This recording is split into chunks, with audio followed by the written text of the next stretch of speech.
Well, hello. These are the church announcements for the Tomorrow River Lutheran Parish for October 24th, 2021. That is the 22nd Sunday after Pentecost. It's nice to see you. I hope that you are well. We continue to have multiple opportunities for in-person worship in addition to our online offerings. We continue to meet 3 times on Sunday mornings. There is an 8:30 service inside at Peace. Masking is requested. There is a 9:30 service outdoors at Nelsonville. You come however you want to come. Stay in your car, be out and about, wear a mask, don't wear a mask. Almost nobody outside wears a mask. And then there's an indoor service at Nelsonville at 10:15. And you would be welcome at any of these services. We would love to see you. Again, our bishop is requesting that indoor services be masked. And so whatever our political beliefs, whatever our sensibilities, we're working together to learn grace and obedience and love for neighbor. And so that's what we're going to do. And I am grateful for those of you who are on board with that, especially those of you who disagree politically or for whatever other reason, and do it as a sign of love and neighborliness in this community. And so I thank you in advance for that. It continues to be Confirmation Month, that at any service you attend this week, you will see a confirmation, that our 10th graders are rotating through the services, and at every service, you'll hear the ancient promises, you'll hear the ancient prayers, and you'll have the opportunity to hear a faith statement by one of our 10th graders, which of course raises the question, what is it that you believe? What is it that I believe? And that as we hear all these faith statements, we're challenged to get clear about what we believe and to get clear about how we intend to live. And so I look forward to seeing you at one of those services. All right, the prayer list. You'll notice that we have on the prayer list this week, we have 4 families in the early stages of grief. There's a new name that you haven't seen before. This is Uncle E. This is uncle and best friend to Jeremy S., member over at Peace. And Uncle E has been fighting a debilitating disease for a year, and depending on when you watch this video, either is just about to be or has just been disconnected from life support.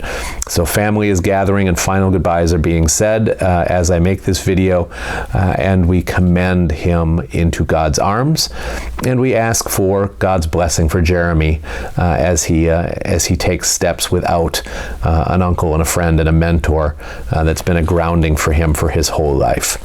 So I invite you to join me in prayers for him. We're continuing to remember Harold's family and Bud's family and Carson's family, and as you see these people, find ways to love them, to support them, and to bless them. There's a man having carpal tunnel surgery on both of his hands, connected to the Peace congregation. We're continuing to pray for Lucille S. This is Jennifer J's grandma who has entered into hospice. Jennifer J., member at Peace. And then we're remembering all the names that you've seen in previous weeks, Pat and baby Killian and Betty and the man who's in treatment for cancer, and on down the list. May God be gentle and merciful to all of them, and I thank you for your faithfulness in praying for them. All Saints Sunday is going to be commemorated this year on November 7th. And for those of you who are new, we have a tradition here where we light candles for all of those who have gone to be with God in this past year, all those who we commended into God's arms and into God's grace. And if there's someone that you're remembering, whether they died in this past year or not, if you'd like a candle lit in their memory in our worship services as a symbol that they've entered the kingdom of light, if you'd like them and yourself to be prayed for, just call or email the church office and we would be happy to have a candle for your beloved. Again, that's November 7th, so we really do need to know in the next few days. All right. Three other announcements. You'll notice that there's a new tab at the top of the website. It's called Endowment Funds. Both of these churches have endowment funds. Both Peace and Nelsonville have their own endowment funds, and so they both have asked to have their ministries lifted up. It's nearing the end of the year, which means that both endowments are thinking about their disbursements. That both of them give money to ministries and to partners locally and around the world. So from the Peace Endowment Fund, they have asked me to say this to you. Please consider the Peace Endowment Fund as you make memorial gifts for loved ones and in your estate planning. At the end of each year, the Endowment Fund bestows financial gifts according to the endowment guidelines, which you can find on the website under that tab. Thank you to all of you who have made contributions to the Endowment Fund.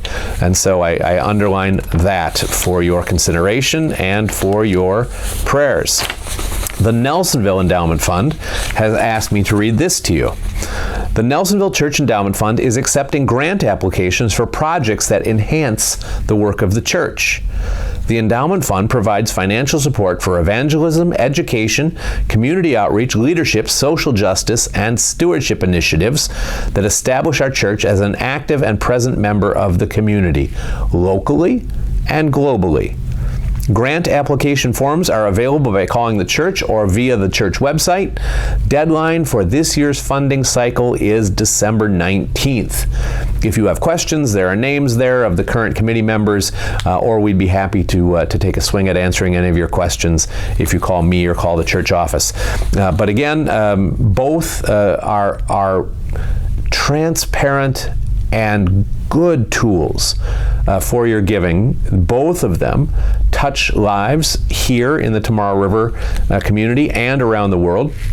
And Nelsonville is actively soliciting your suggestions for where they could disperse monies this year. So if you know of a ministry or a work of God that is doing the sorts of things that we talked about, the Endowment Fund would love to hear from you and would be absolutely willing to consider funding, at least in part, whatever it is that you know about that's going on there. All right. The Christmas bake sale is back. Yay! We took a year off last year because of the COVID. You know, it was the first Christmas, and we didn't know what we could do or what we couldn't. But we are convinced that we can do this and do it safely and do it well again. And so we want to invite you to participate with us in the Christmas bake sale. Any of you who bake the Scandinavian treats, we would love to have your help. How many should you bring? Something less than 10,000, right? You pick a number, but you know, whatever it is you make, sandbakels or krumkaka or lefse, or any of the torts or the cookies that are part of a Scandinavian Christmas, we will be selling them. The bake sale will be on Saturday, December 4th from 8 to 11. And so we need help with the stuff to sell, and we want to invite you. Put it on your calendar and come and pick up Scandinavian treats for Christmas.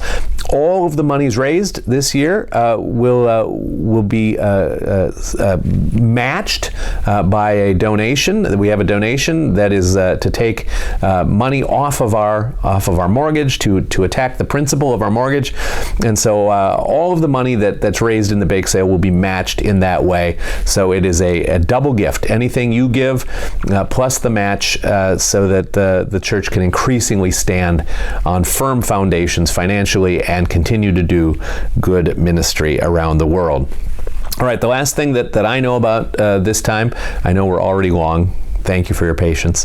Nelsonville has a bunch of folding chairs, more than 100, that have given their service to Nelsonville Church and now are looking for new homes. So the first tranche of chairs is going to be available to Nelsonville members. And if you come to church on Sunday, the outdoor service, we'll have the shed unlocked, and you can take folding chairs. You know, if you need 4 of them, take 4 of them. If you need 8 of them, take 8 of them. You know, it would be a good thing if you made a financial gift to the church. But whatever you think the gift is worth, that's what it's worth. And we would be glad to have the chairs go to a place where they need to go. And we would be glad to use this disbursement of chairs as another revenue stream. And so we'll just count on the grace of the community for that. Peace members who are chomping at the bit, Nelsonville is going to get a couple weeks at it, Nelsonville members, and then we're going to open it up to the whole parish. So Peace members, you are not out of luck. Odds are very high that you're going to get a shot at folding chairs too. So you be thinking about that, and we will let you know when that door opens. If I had to guess, I'd guess that door opens on November 7th. That would be my guess. Those are the announcements. It is lovely to talk to you. It's lovely to be connected to you. I continue to be grateful for your prayers and for your kindness, for your goodwill. I am grateful for your financial support of both of these congregations, and I am grateful for your grace in a difficult civil environment where neighbors are informed that they cannot be anything but enemies with people of different political persuasions. We know that to be untrue. We are brothers and sisters in Christ. We believe different things, and that's fine, right? So thank you for being part of this church. Thank you for your attention. I look forward to seeing you soon. Bye-bye.